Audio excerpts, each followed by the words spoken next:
Hello, I'm Maya Bloomberg. Thank you for joining us for a new CME Outfitters snack series titled Health Equity in the Context of New and Emerging Therapies for Hemophilia. This initiative is supported by an educational grant from Novo Nordisk Incorporated. This is the first of two CMEO snacks and will address the question, does labeling the level of severity in hemophilia block access to optimized care?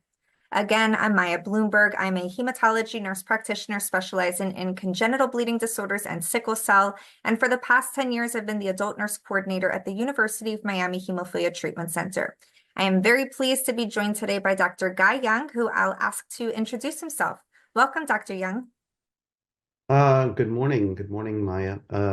So my name is Guy Young, as you heard. I'm the director of the Hemostasis and Thrombosis Center at Children's Hospital Los Angeles and a professor of pediatrics at the University of Southern California Keck School of Medicine in Los Angeles as well. And I'm pleased to be here with you to discuss really an important issue that I think has long been ignored. Thank you. I'm looking forward to it also. Here is our learning objective for today's activity. After participating in this activity, learners should be able to provide equitable care for all patients with hemophilia, including those from underserved communities and those who don't meet formal severity thresholds for prophylaxis yet experience significant bleeds. In a moment, we're going to introduce a patient case, but first, Dr. Young, perhaps you can walk us through the therapeutic evolution we've seen in hemophilia, especially the developments over the past decade or so. Yes, certainly. I mean, if we go back, 100 years, patients with hemophilia rarely survived past the age of 20. And yet here we are 100 years later, where we have treatments that, are really, almost the realm of what would have been considered science fiction many years ago in terms of gene therapy. I'd say the first real advance was in the 1970s when clotting factor concentrates became available and allowed for home treatment. This essentially disengaged patients from having to be tied to the hospital and be hospitalized for prolonged periods of time. Unfortunately, those products led to a catastrophe with respect to viral infections in our community of patients. But since then, plasma-derived products have become much safer. And moreover, we've moved really to recombinant products, which is what came along in the 1990s. So recombinant clotting factor concentrates were really, for about 25, almost 30 years, the only treatment that we had. And they worked really quite well. But the downside is that they have to be given intravenously and often multiple times per week to prevent bleeding. And this, of course, created a large treatment burden, often required central venous catheters in children, and led to poor treatment adherence, particularly in adolescents and adults. And that brought us to the next era, which is really fairly new, which is the non-factor therapy era. And emicizumab is the one drug we currently have available for that, although many other drugs are going to become available in the coming years, including probably several in the US within the next year. The advantage of non-factor therapies is that they're given subcutaneously, and so that significantly reduces the treatment burden, and to the extent that we can tell so far, also improves adherence. And then even most recently, we've hit the next frontier, which is gene therapy. And gene therapies are essentially a one-time treatment with the goal of correcting the factor deficiency to at least a level that is effective at preventing bleeding. And thereby, patients do not need to infuse and hopefully, in most cases, don't bleed. And those gene therapies that are on the market now, while are not perfect, certainly do offer another avenue of treatment for patients who are looking to have the least or essentially no treatment burden. So that's where we are now, but there's a lot in the pipeline and a lot to look forward to in the next 2 to 3, and certainly 5 to 10 years of novel treatments that are coming in hemophilia. Thank you so much for that. It's been really exciting just watching the evolution and seeing our treatment landscape rapidly evolve. Now, I would be remiss if I didn't address this slide, which really speaks to what new therapies can mean to people with hemophilia. This path really emphasizes that improving patient quality of life through better bleed protection will lead to broader participation in just everyday activities and ultimately reaching a state of optimal health and well-being. When we think about hypertension and diabetes, we always treat to normal levels. And for so long, we've accepted that 1 to 3 trough level. But with these advancements in technologies and treatment options, we really are getting closer to that functional cure and achieving health equity. So I think now is a good time for us to dive into our patient case. So Dr. Young, please tell us a little bit about Lucas. Sure. Lucas is a 4-year-old black male with mild hemophilia A, so 5%, which is really at the lowest end of mild hemophilia A. And for those who are still learning about hemophilia, just understand that the classification of hemophilia A in terms of severe, moderate, and mild, those terms are specifically tied in to the factor level at baseline. They are not reflecting the clinical scenario necessarily. So severe is less than 1% or essentially undetectable levels of factor. That could be factor 8 or factor 9, although today we're talking about hemophilia A with factor 8. Moderate hemophilia is 1 to up to 5% of normal residual factor levels, and mild is 5 to 40%. In severe hemophilia A, spontaneous bleeding is the hallmark, and bleeding into joints and muscles, and patients typically will present in the first year, if not even in the first days or weeks of life.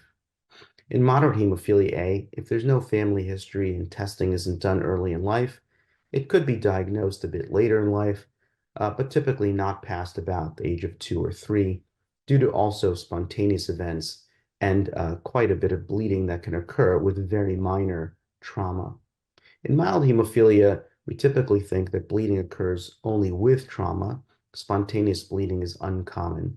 But when we say trauma, I mean, there are traumas every single day of walking up the steps and taking a slight little slip, things that those of us without hemophilia don't think about.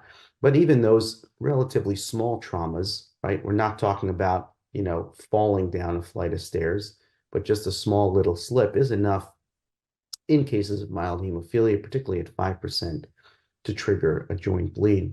So in this case, Lucas presents with a significant bleed in his ankle following a minor trauma that required pain medication as well as hospitalization for 2 days. And the reason he was hospitalized is because often patients with mild hemophilia don't have the capacity to dose themselves at home.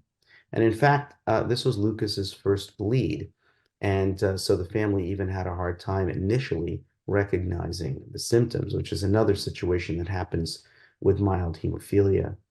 Again, the parents didn't notice a specific trauma, but Lucas was playing with his usual playtime activities, ones that the family considers safe, and that somehow through that activity, he must have had an injury or some sort of minor trauma that led to this ankle bleed. So I think this is a really great case because we know that the standard of care for hemophilia is the use of prophylaxis, but the guidelines are definitely less clear when it comes to treating individuals with mild or moderate hemophilia. So with this patient, it was his first bleed. He had to get hospitalized for it. He required pain medication and whatnot. So can you walk us through what was going through your minds when managing this patient? Did you keep him on demand after this bleed, or did you even have that discussion with prophylaxis? Yes, so I think with any kind of bleed that requires hospitalization, a significant joint bleed, we do need to talk about what that means for the future going forward. And even though a patient has mild hemophilia, I think sometimes, that term can be misconstrued. And I stated before that these categorizations are essentially so we can communicate well with each other about what we mean by a patient with severe, moderate, mild. And they only reflect the baseline factor level. There are patients with mild hemophilia who bleed quite frequently. And starting with this kind of severe bleed at a pretty young age of 5 is one that portends for future bleeds for Lucas. And I did talk to the family about the consideration for prophylaxis even after this one bleed. And really that becomes the question, right? Is it okay to allow Lucas to remain on on-demand therapy after this one bleed? And I think, we don't really know yet the answer to that. But I think the goalposts are moving. In the past, it wouldn't even be a consideration. It would be to say, okay, you had this bleed, you had a little trauma. Okay, go home. We're not going to put you on prophylaxis. So we're not even going to think about it. And that, if there's another bleed at some point in the future, yeah, maybe we'll talk about it then, but probably not, or not necessarily. I think, as I say, the goalposts are moving. Some of that is because of the new treatments that I mentioned.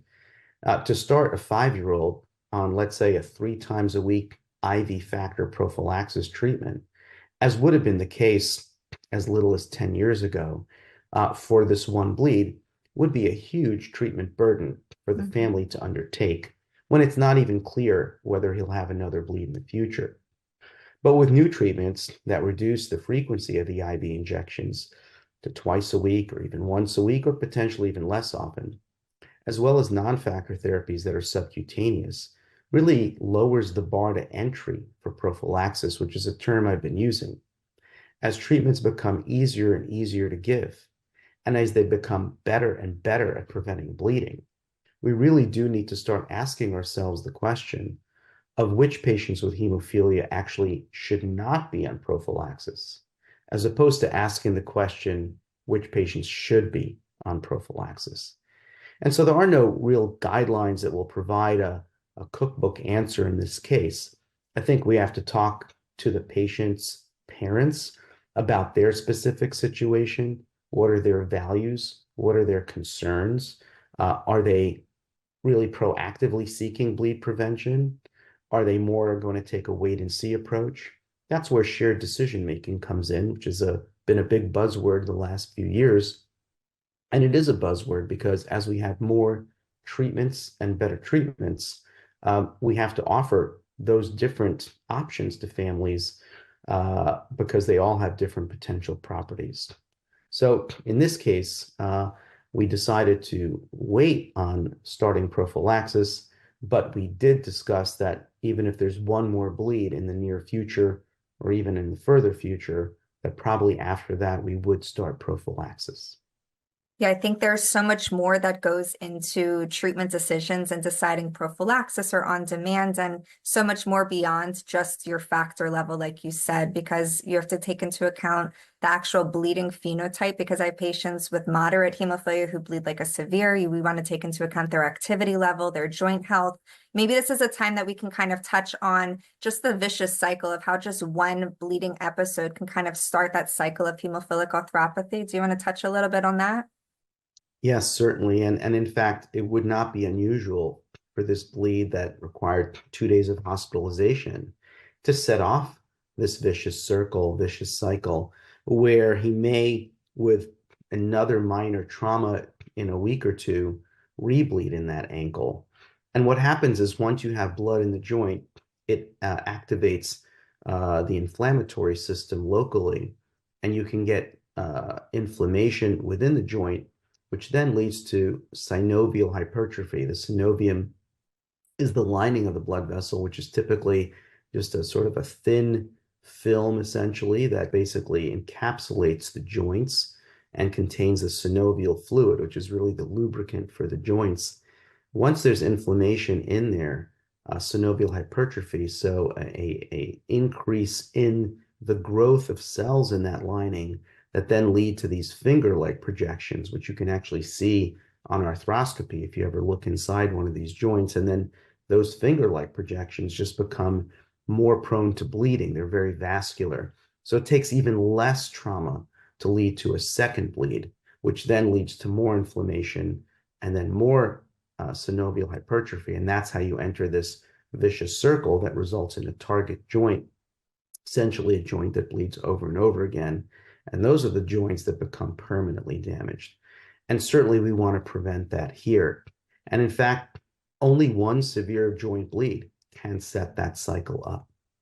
Exactly. So this is why I think, again, this is an amazing case to highlight because it is somebody with mild, granted the low end of mild at 5%, but he did have a pretty bad bleed where, given the treatment options we do have, it wouldn't be unreasonable to start prophylaxis because, like you mentioned, 5 or 10 plus years ago when we only had the factor replacement and 3 times a week is the general dosing for the standard half-life products for prophylaxis, that would be a huge treatment burden for a family and a young child. But with the novel therapies and the subcutaneous options, it's definitely easier to start patients on prophylaxis. And I think we are going to start seeing a shift, like when we talk about health equity and functional cures and just allowing our patients to live their life without having to overthink or second guess their hemophilia. My prediction is in the next 10 years with all of these growing treatment options and whatnot, we're going to start seeing mild and moderate maybe become a standard of care to be on prophylaxis to help reduce that morbidity of hemophilic arthropathy, which is again the #1 cause of morbidity and complications and leads to chronic pain. So anything we can do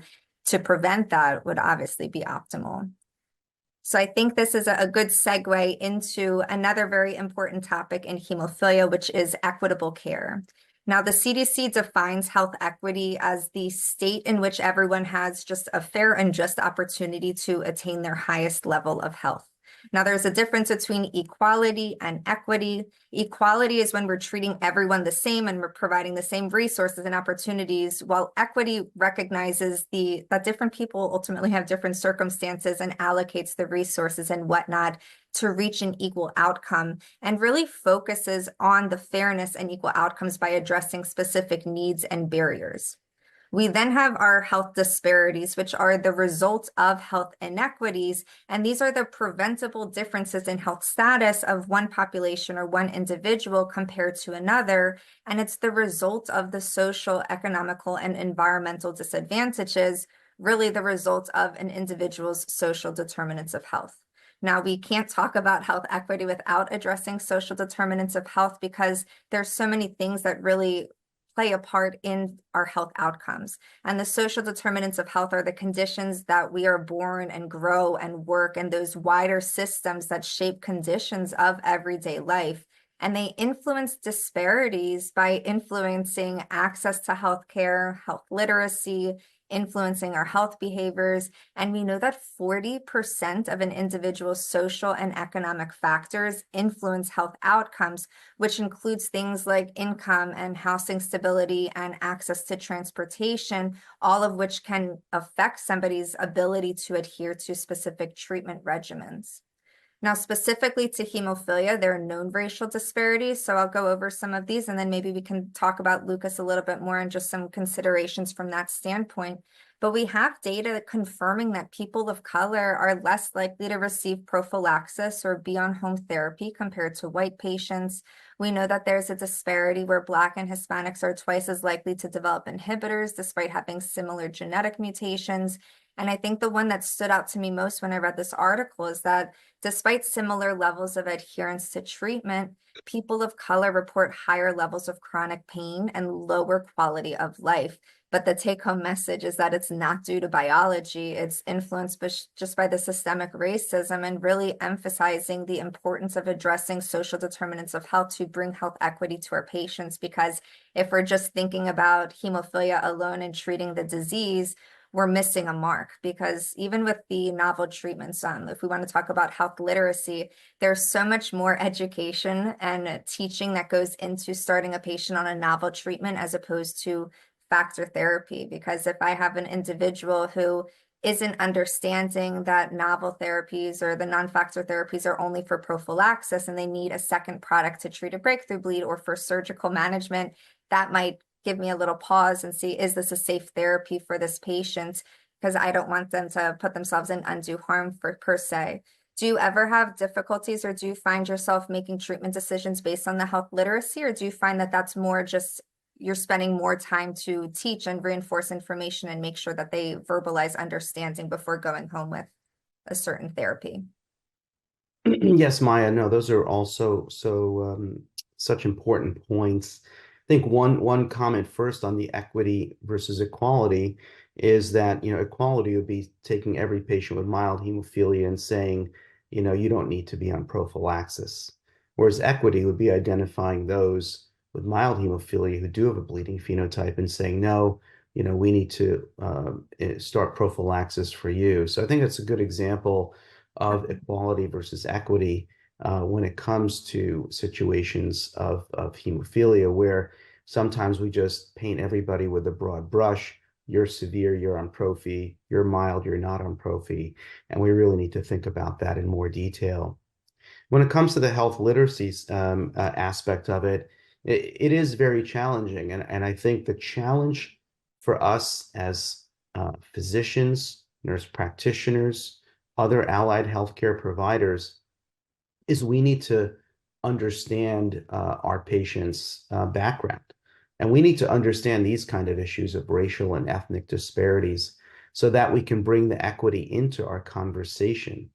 The conversation I might have with one family who, is, let's say, wealthy, white, and highly educated with doctors in the family, about a new treatment would necessarily have to be different if I'm talking to a family that has less education, no healthcare providers in the family, less general understanding of medicine, and perhaps due to their experiences, less trustworthiness of the physician or of the healthcare team or just of healthcare in general.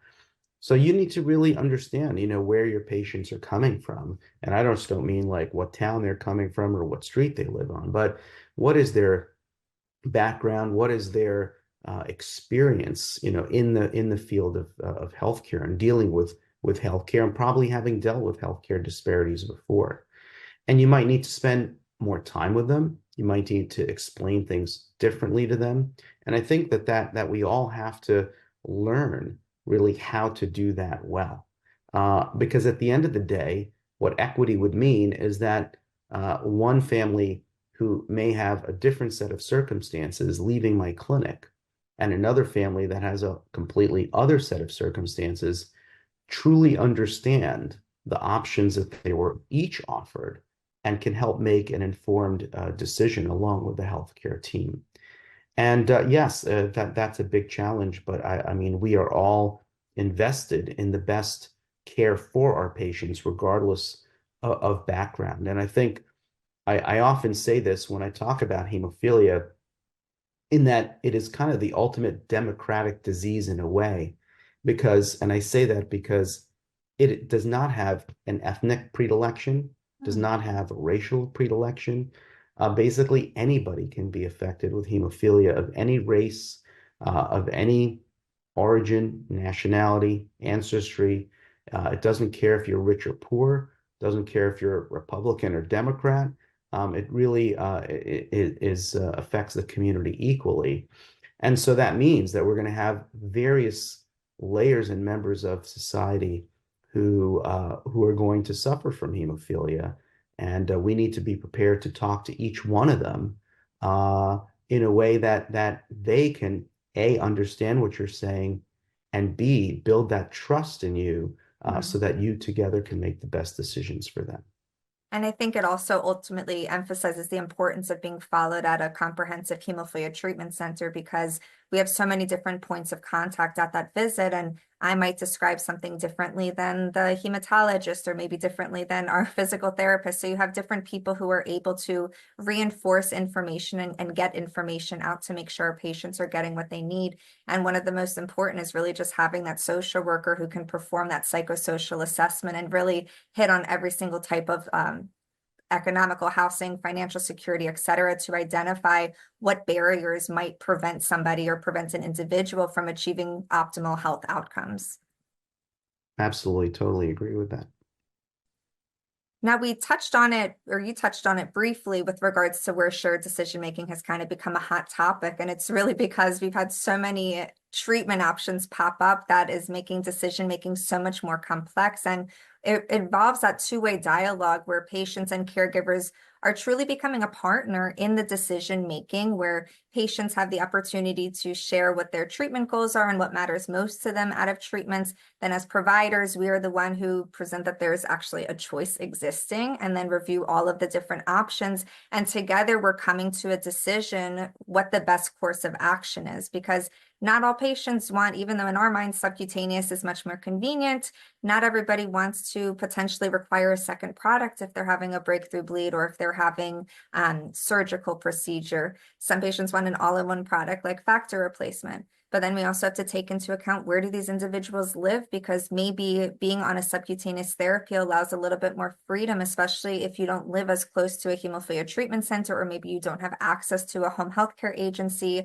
to perform the factor infusions. Because with the mild and moderates, you had mentioned that they didn't detect the bleed because if you're not bleeding as frequently, you might not have that insight very early on. But you mentioned with your patient that you ultimately utilize shared decision making in order to come to the decision, because it wasn't a clear-cut case for should we continue on demand or should we consider prophylaxis. There's plenty of reasons why prophylaxis might have been considered for Lucas, just understanding how one bad bleed can start that cycle of hemophilic arthropathy. And we do have options that allow subcutaneous injections. We don't have to get the ports placed anymore. But ultimately, you had that two-way dialogue and listened to the family and what was important for them, and ultimately decided to do a wait and see approach, which is appropriate. It's not black and white when it comes to hemophilia management. So it really does involve taking into account treatment goals and what matters most to our patients. Do you find at your center, you're the one who are guiding more of these dialogues, or how does it work with regards to your nurse practitioners and other staff? Yeah, I think you made some really good points about first making sure patients get their care in a hemophilia treatment center. Your point about the fact that each hemophilia treatment center has a multidisciplinary team that all meets with the patients, and that each individual on the team brings their own perspectives to discuss with the family is really, really critical. It's amazing to me that as many years as I've been practicing, which is 25 at this point, that sometimes the physical therapist will come out of a room and give me an insight that after 20, 30 minutes of me being in the room, I didn't get. It's And this happened all the happens with time to me. absolutely, and this happens with the physical therapists, it happens with the social workers sometimes, depending on what the particular situation might be, or the nurse practitioners. So, I mean, my philosophy is I empower each of the members of the team, that they're an equal partner in making the best decisions for the patients, that we as a team will come together and help make the best decisions for that patient, along, of course, with the partnership of the patient or the parents of the patient.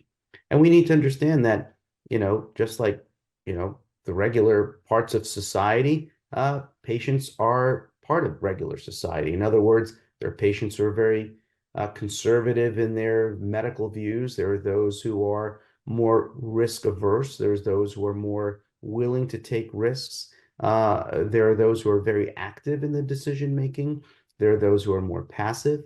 And that just reflects, the nature of our society in general. And so I think we work together with the patients. I fully empower the nurse practitioners on the team. They're essentially the front line for most of our patients to discuss with patients, to make decisions. They certainly can come to the physicians and me in particular if there's questions. But I like to empower every member of the healthcare team to engage in whatever conversation they feel like they need to have with the patient, and then we can come together as a team along with the patient and or the parents of the patient and really make a decision that I know when that patient leaves that for that day, that was the right decision. And that when they come back, we'll have another conversation and the decision at that point could change. But really, it's about empowering your team to have the right conversation with the patients so that everyone walks away feeling very confident that today's decision was the right one. Well, I think that's about all the time we have today. So I'd like to thank you, Dr. Young, for joining us and sharing your insights, and thank you to our audience for participating. By way of summary, I'd like to offer a few SMART goals, which are specific, measurable, attainable, relevant, and timely action items you can apply to the care of patients in your own practice. So the first one is just considering prophylaxis based on an individual patient and their bleeding episodes, not necessarily restricting it based on that severity category. It's also important to stay current with new and emerging therapeutic options for hemophilia. Dr. Young mentioned we were going to have an explosion in the next couple of years with a lot of other non-factor therapy agents coming out. So just make sure you're staying up to date with the conferences and clinical literature and medical research with regards to that. And lastly, we want you to take steps to ensure equitable care is provided to all patients. So again, this is assessing and also addressing the social determinants of health, engaging in shared decision-making, and really just working with patients and families to access optimal care. Again, thank you, Dr. Young, for today's discussions. As I mentioned, this is the first of 2 new CMEO snacks on hemophilia. In the next program, I'll be joined by Dr. Tammy Terry Singleton, a renowned authority on both hemophilia and issues of equitable care. And we'll be taking a deeper dive into the racial and ethnic disparities we see in hemophilia and just ways to improve quality of care and outcomes for all people with hemophilia. Thank you so much.